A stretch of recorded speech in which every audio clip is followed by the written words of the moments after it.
नमस्कार, कालका से समालका बुलेटिन में आपका बहुत बहुत स्वागत है और मैं हूं आपके साथ दीपिका ओझा। चलिए शुरुआत करते हैं खबरों की। समाजवाद के प्रखर आवाज और जदयू की पूर्व अध्यक्ष शरद यादव का 75 साल की उम्र में निधन हो गया। वे प्रमुख समाजवादी नेता के तौर पर जाने जाते थे। शरद यादव 70 के दशक में कांग्रेस विरोधी लहर में राजनीति से ऊपर उठे थे और दशकों तक प्रमुख विपक्षी चेहरे के तौर पर बने रहे। उन्होंने लोकदल और जनता पार्टी के जरिए करियर को आगे बढ़ाया। शरद यादव ने जयप्रकाश नारायण से लेकर चौधरी चरण सिंह, राजीव गांधी और अटल बिहारी वाजपेयी के साथ भी लंबे समय तक राजनीति की। तो वहीं हरियाणा के मुख्यमंत्री मनोहर लाल ने शरद यादव के दिल्ली आवास पहुंचकर उन्हें श्रद्धांजलि अर्पित की, साथ ही शोककुल परिवार के सदस्यों को सांत्वना भी दी। तो बताते चले कि 75 साल की उम्र में शरद यादव का बीते दिन निधन हो गया, जिसके बाद सीएम ने उनके छतरपुर आवास पर श्रद्धांजलि अर्पित करने पहुंचे। इस दौरान उन्होंने परिवार को ढांढस बंधाया और संवेदनाएं भी व्यक्त की। तस्वीरें हम आपको दिखा रहे हैं जहां पर सीएम श्रद्धांजलि अर्पित करने पहुंचे हैं।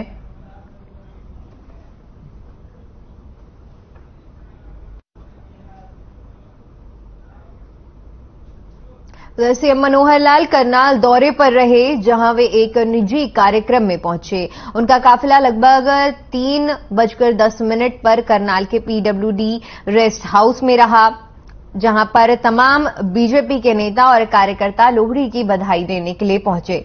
वहीं उन्होंने प्रदेश की जनता को भी लोहड़ी की हार्दिक शुभकामनाएं दी। जानकारी के अनुसार शाम 7 बजे वे लोहड़ी प्रेम नगर के सामुदायिक भवन में पहुंचेंगे और लोहड़ी मनाएंगे। आपको बता दें कि करनाल में सीएम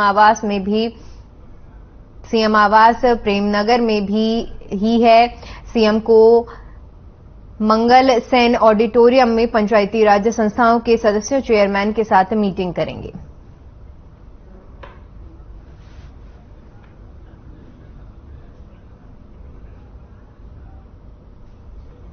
चलिए बढ़ते हैं अगली खबर की ओर। आपको बता दें कि मुख्यमंत्री मनोहर लाल ने सभी देशवासियों को प्रेम, भाईचारे और खुशी के पावन पर्व लोहड़ी की हार्दिक शुभकामनाएं दी। उन्होंने कहा कि यह त्योहार आपके जीवन में सुख, समृद्धि और वैभव लेकर आए और लोहड़ी का प्रकाश आपके जीवन में प्रकाशमय कर दे।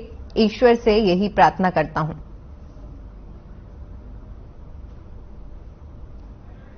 तो सीएम मनोहर लाल ने प्रदेशवासियों को, साथ ही साथ सभी देशवासियों को लोहड़ी की शुभकामनाएं देते हुए ट्वीट किया। उन्होंने लिखा कि सभी का जीवन प्रकाशमय हो। लोहड़ी की शुभकामनाएं देते हुए उन्होंने सभी की सुख समृद्धि की कामनाएं की हैं। तो सीएम मनोहर लाल ने प्रदेशवासियों और देशवासियों को लोहड़ी की शुभकामनाएं दी हैं और उन्होंने ट्वीट करते हुए सभी की सुख समृद्धि की कामना करते हुए ट्वीट किया है, जिसमें उन्होंने लिखा है कि सभी के जीवन में आपका जीवन प्रकाशमय हो, उनकी यही कामना है।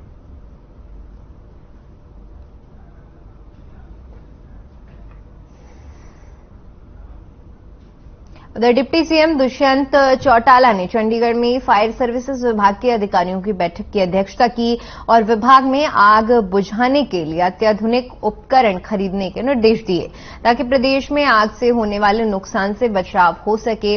इस अवसर पर राज्य मंत्री अनूप धनक भी उपस्थित रहे।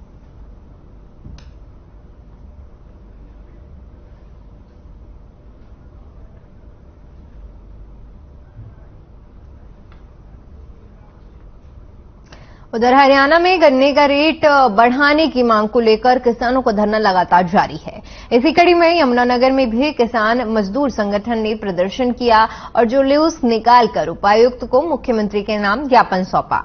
बता दें कि जिला सचिवालय के सामने किसान मजदूर संगठन हरियाणा के बैनर के तले किसान ने प्रदर्शन किया। वहीं किसान मजदूर संगठन ने हरियाणा के प्रधान नरपत सिंह राणा ने बताया कि गन्ने का रेट बढ़ाने की मांग को लेकर यह प्रदर्शन किया गया। साथ ही कहा कि महंगाई लगातार बढ़ रही है। पंजाब में भी गन्ने का रेट बढ़ा दिए गए हैं, लेकिन हरियाणा सरकार ने चुप्पी साध रखी है। उन्होंने कहा कि सरकार को तुरंत गन्ने का रेट 400 रुपए प्रति क्विंटल करना चाहिए।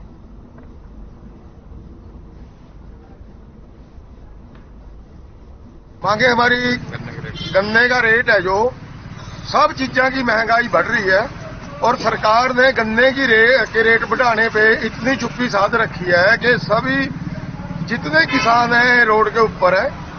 और हम आज जमुनानगर में डीसी साहब को ज्ञापन देने के लिए आए हैं कि हमारे गन्ने का रेट है कम से कम 450 रुपये प्रति क्विंटल होना चाहिए, जबकि पंजाब ने भी रेट बढ़ा दिया है। नॉर्दर्न रेलवे अंबाला डिवीजन के डीआरएम ने बीते साल की रेलवे की सभी उपलब्धियां बताने के लिए प्रेस कॉन्फ्रेंस की। इस मौके पर रेलवे के सभी अधिकारी भी मौजूद रहे। वहीं उन्होंने नए साल में अमृत भारत स्टेशन स्कीम के अंतर्गत 15 स्टेशनों को शामिल किया गया है, जिसकी लिस्ट भी उन्होंने जारी की है। साथ ही बजट सत्र के बारे में भी जानकारी देते हुए कहा कि जैसे ही बजट आएगा वह मीडिया के सामने शेयर किया जाएगा। आगे अंबाला डिवीजन को पिछले साल के मुकाबले इस साल ज्यादा रेवेन्यू मिला है। इसके साथ ही डीआरएम ने बताया कि रेलवे को नई वंदे भारत ट्रेन भी मिली है, जिससे यात्रियों को काफी सुविधा मिलेगी।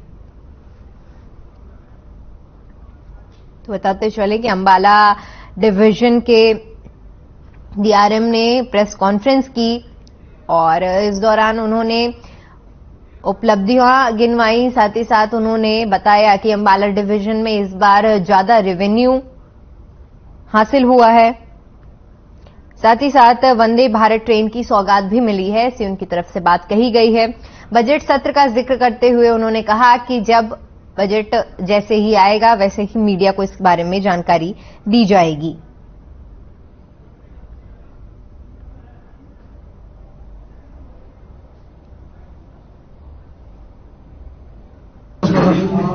नए साल में सबसे पहला तो अमृत भारत स्टेशन का स्कीम है, जिसमें 15 स्टेशन को चिन्हित किया गया है अंबाला डिवीजन में।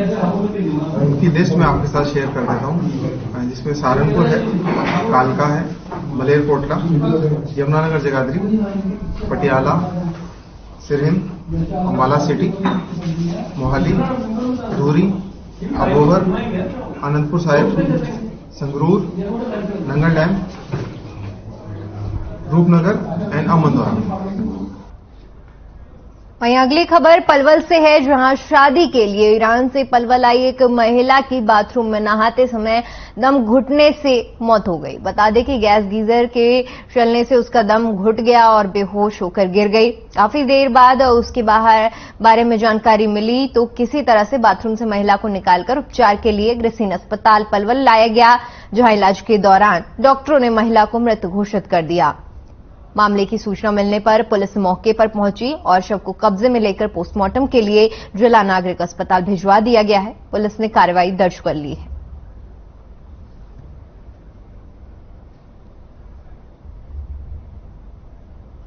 इसमें मित्रोल गांव के एक लड़का था जितेंद्र चंद्रदीप सिंह, उसके साथ शादी का प्रोग्राम था 15 तारीख का। तो ये परिवार के साथ यह शादी के लिए आई हुई थी।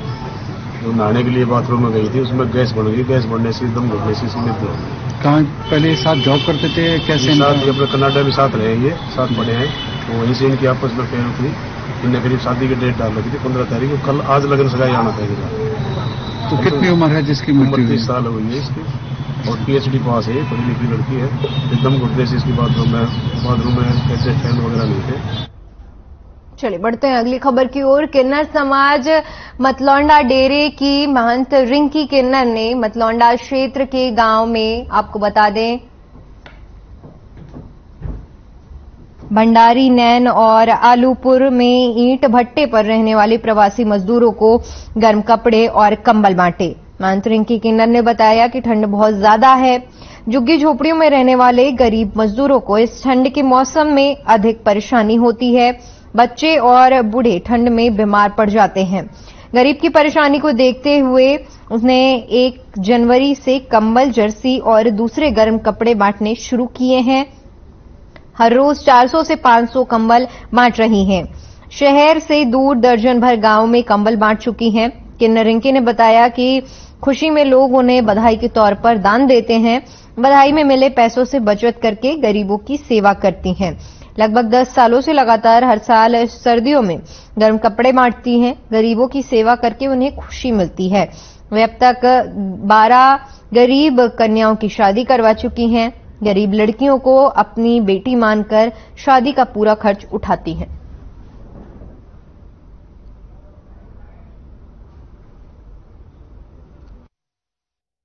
मैं 1 जनवरी से कंबल दान कर रही हूँ सबको, जहाँ जिसकी जरूरत होती है वैसे कंबल दान करके आती। कहाँ 50, कभी 100, कभी 200। जी मैं 500 कंबल लेकर आई हूँ। 300 कंबल बांट चुकी हूँ अब तक। 200 कंबल और बांटूंगी। मैं हर साल कंबल बांटती हूँ जी। गरीब लड़कियों की शादी भी करती हूँ जी। जो मेरे घर पर आता है कहता है जी गरीब है, मैं उसका दान भी करती हूँ जैसा मेरे से सहयोग होता है। चलिए फिलहाल वक्त तो चला एक छोटे से ब्रेक का। ब्रेक के बाद खबरों का सिलसिला लगातार जारी रहेगा।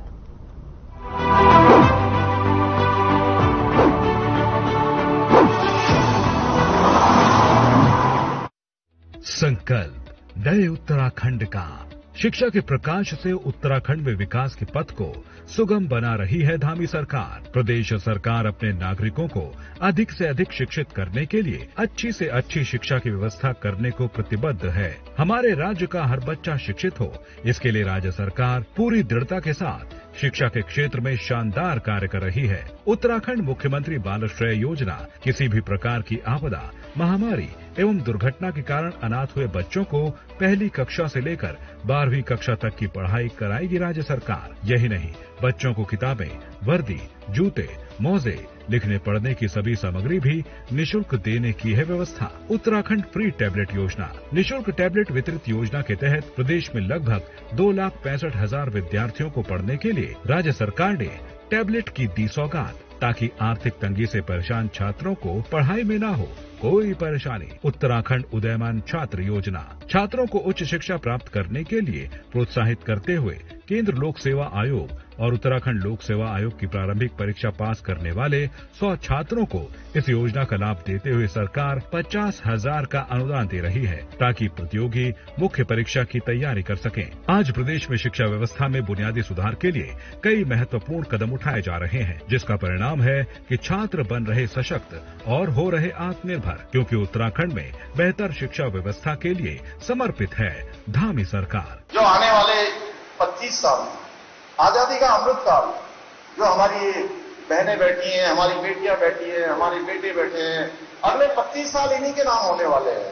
नया भारत बनाने का, एक समृद्ध भारत बनाने का, एक शक्तिशाली भारत बनाने का और दुनिया का नेतृत्व करने वाला भारत बनाने की जिम्मेदारी अमृत काल में हमारे इन नौनिहालों पर है। आओ पढ़ें और पढ़ाएं, उत्तराखंड को खुशहाल बनाएं।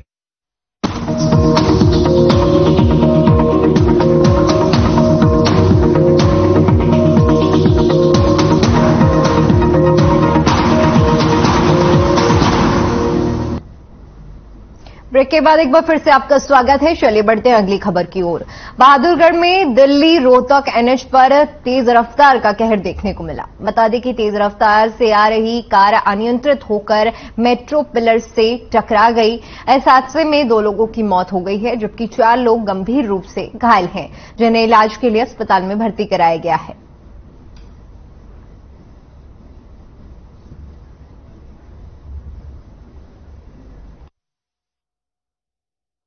ये एक्सीडेंट जीवन ज्योति हॉस्पिटल के सामने रोड पे। अच्छा जी। गाड़ी के आगे कुत्ता आने की वजह से असंतुलित हो गई गाड़ी से, वो गाड़ी मेट्रो के पिलर में जा गई। कौन सी गाड़ी थी? गाड़ी एशियंट है, दिल्ली नंबर है। इसमें 2 ब्रॉड डेड हैं और 4 आईसीयू के अंदर जीवन ज्योति। भिवानी में अब एक नए प्रकार का फ्रॉड हुआ है। इस फ्रॉड में बदमाश किसी भी सरकारी साइट से लेकर आपके अंगूठे के निशान को चुरा लेते हैं और फिर उसके बाद फ्रॉड करने वाले बदमाश किसी भी सीएससी सेंटर पर जाकर आपके खाते से पैसे निकाल लेते हैं। ऐसा ही एक फ्रॉड भिवानी में नेशनल रूरल हेल्थ मिशन में कार्यरत सेक्टर 13 निवासी मीनाक्षी शर्मा के साथ हुआ है। उसने मामले की जानकारी थाना सिविल लाइन पुलिस को दी, जिसके बाद पुलिस मामले की जांच में जुट गई है।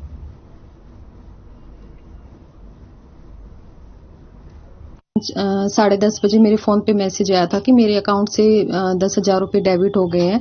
तो फिर मैंने बैंक ब्रांच में आके पता किया तो वहां से पता चला कि मेरे अकाउंट से डेली 10,000 रुपए रोज मतलब डेली बेसिस पे निकाले जा रहे हैं। तो वो सारा अमाउंट कैलकुलेट किया तो वो 1,10,000 रुपए मतलब हो चुका था।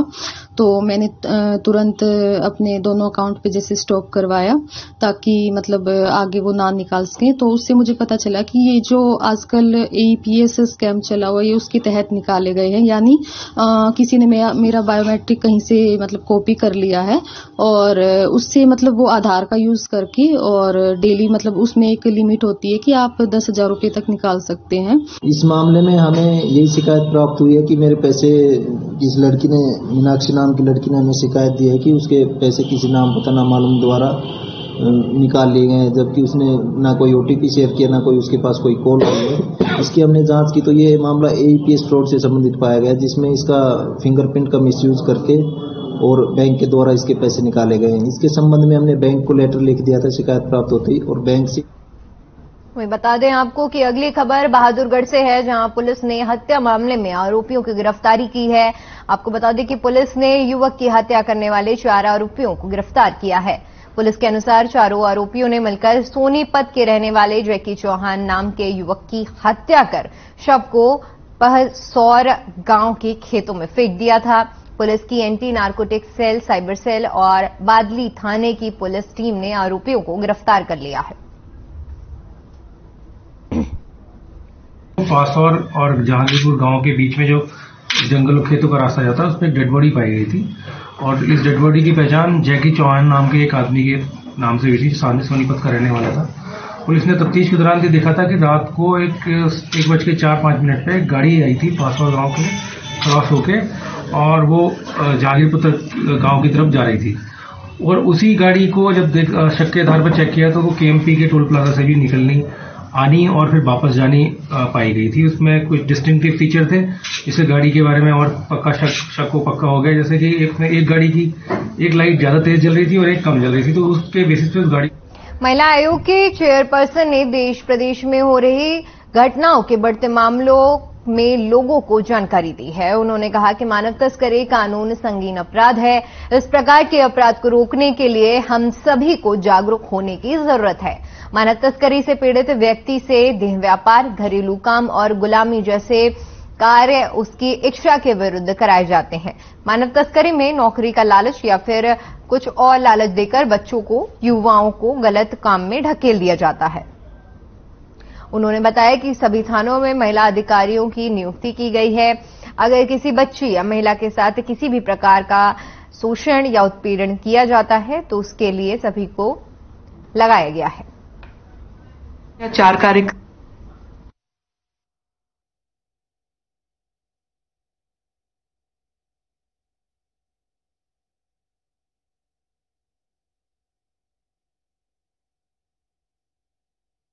हमारा ये कार्यक्रम पूरे हरियाणा में चल रहा है ह्यूमन ट्रैफिकिंग के ऊपर, जिसमें हम हर जिले में 3 या 4 कार्यक्रम कर रहे हैं, अलग अलग झुग्गी एरिया में, लेबर क्लस्टर में या कंस्ट्रक्शन साइट्स पे, जिनमें हम बच्चों को, उनके माता पिता को अवेयर करते हैं कि ह्यूमन ट्रैफिकिंग कैसे हो रहा है, आज उसकी क्या स्थिति है और कैसे हम उससे बच सकते हैं। तो ये सारा बताने के लिए हम पूरे हरियाणा में ट्रैवल कर रहे हैं। लगभग 17 जिले हमने कर लिए पूरे हरियाणा में, 4-5 जिले में रहते हैं वो शायद जनवरी। वहीं अगली खबर बाड्रा से खंड से है, जहां गांव हडौली में पंचायत का आयोजन किया गया। गांव की स्कूली खेलों में पदक विजेता दिव्यांग खिलाड़ी राखी और चंपा को सम्मानित किया गया। इस दौरान गांव हडौली की खिलाड़ी राखी ने लखनऊ में आयोजित स्कूली खेलों में जूडो खेल में नेशनल मेडल जीता था, तो वहीं उसकी बहन चंपा ने रोहतक में स्टेट लेवल की प्रतियोगिता में थ्रोबॉल खेल में गोल्ड मेडल जीता था, जिसके बाद खिलाड़ियों को सम्मानित किया गया।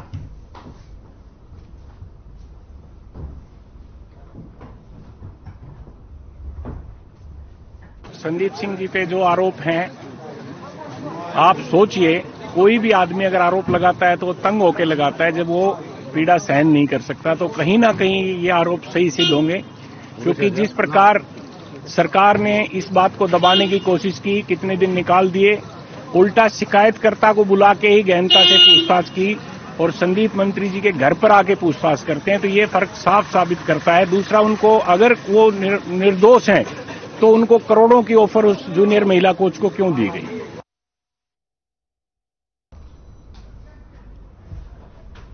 तो आपको बता दें कि जिले में आयोजन किया गया जिसमें दिव्यांग खिलाड़ियों को सम्मानित किया गया। बाड्रा में आपको तस्वीरें दिखा रहे हैं जहां पर जूडो खेल में नेशनल मेडल जीतने वाले खिलाड़ी को सम्मानित किया गया। ऐसा कार्यक्रम का आयोजन हुआ जिसमें बढ़ चढ़कर लोगों ने हिस्सा लिया। इस दौरान दिव्यांग खिलाड़ियों को सम्मानित किया गया। ये दो बहनों की तस्वीरें हम आपको दिखा रहे हैं, जिसने आपको बता दें कि जूडो खेलों में प्रदेश का नाम रोशन किया। वहीं अगली खबर, फरीदाबाद के दशहरा ग्राउंड में फुटबॉल पर कपड़ों की दुकान लगाने वाले दुकानदारों की दुकानों पर नगर निगम प्रशासन का पीला पंजा चला है। दुकानदारों का कहना है कि उनका लाखों का नुकसान हुआ है। आरोप लगाया गया है कि केंद्रीय राज्य मंत्री कृष्णपाल गुर्जर के पीए ने न केवल 15 दिन का समय दिया था, बावजूद उसके दूसरे दिन नगर निगम की तरफ से तोड़फोड़ कर दी गई। साथ ही मौके पर पहुंचे अधिकारी एसडीओ सुमेर सिंह ने भी भद्दे भद्दे गालियां दी हैं।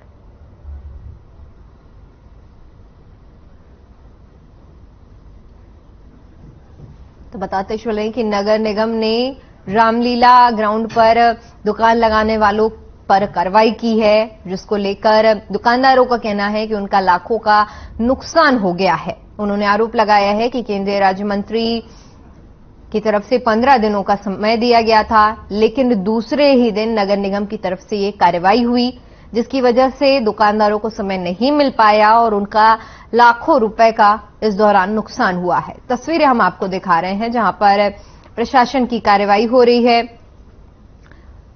दुकानें लगी हुई हैं और जिस पर बुलडोजर चल रहा है, इस पर दुकानदारों ने भी आक्रोश जताया है और आरोप लगाए हैं। तो प्रशासन की तरफ से कार्रवाई की गई है, जिसमें हम आपको दिखा रहे हैं जहां पर ग्राउंड में जो दुकानदारों ने दुकानें लगाई थी उस पर नगर निगम की ओर से बुलडोजर चलाया गया है।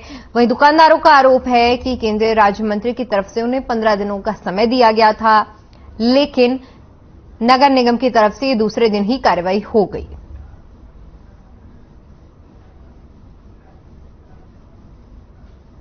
वहीं लोहारू से बड़ी खबर सामने आ रही है। आपको बता दें कि एक अधेड़ व्यक्ति ने खुद को आग लगाई है।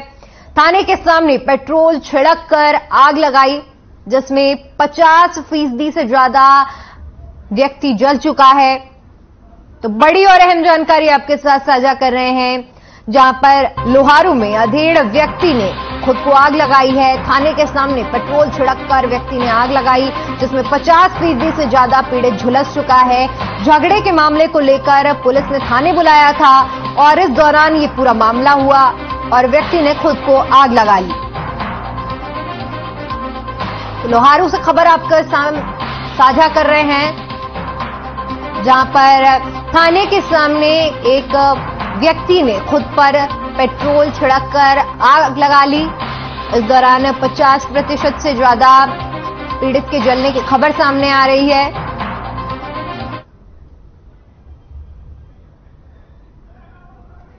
तस्वीरें हम आपको दिखा रहे हैं।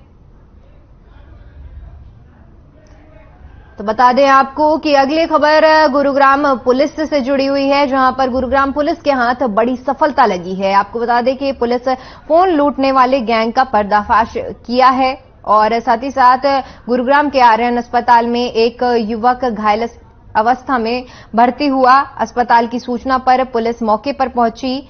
वहीं घायल के परिजन ने पुलिस को शिकायत दी और स्कूटी पर सवार 3 लड़कों ने युवक के साथ मारपीट की और पत्थर मारकर जानलेवा हमला किया और उसका मोबाइल फोन लूटकर फरार हो गए, जिस पर पुलिस ने कार्रवाई करते हुए एक नाबालिग समेत 3 आरोपियों को गिरफ्तार किया है। और वहीं पुलिस ने वारदात में इस्तेमाल हुई एक स्कूटी, एक पत्थर और छीने गए मोबाइल समेत कुल 2 मोबाइल फोन बरामद किए हैं। लूटपाट करते हुए एक व्यक्ति को पत्थर मार के घायल करने के मामले में 2 नौजवानों को गिरफ्तार किया है। एक इनका साथी जो नाबालिग था वो उसके खिलाफ कार्रवाई की गई है। ये दिनांक 9 जनवरी को एक नौजवान पीयूष नाम का जो एक प्राइवेट कंपनी में काम करता था, वो अपनी ड्यूटी करके वापस घर जा रहा था तो 7-9 के चौक पे जब वो पहुंचा तो स्कूटी पे आए 3 लड़कों ने उसको रोक के उससे मोबाइल फोन, पैसे वो लूट लिए। एक ने उसमें से पत्थर उठा के।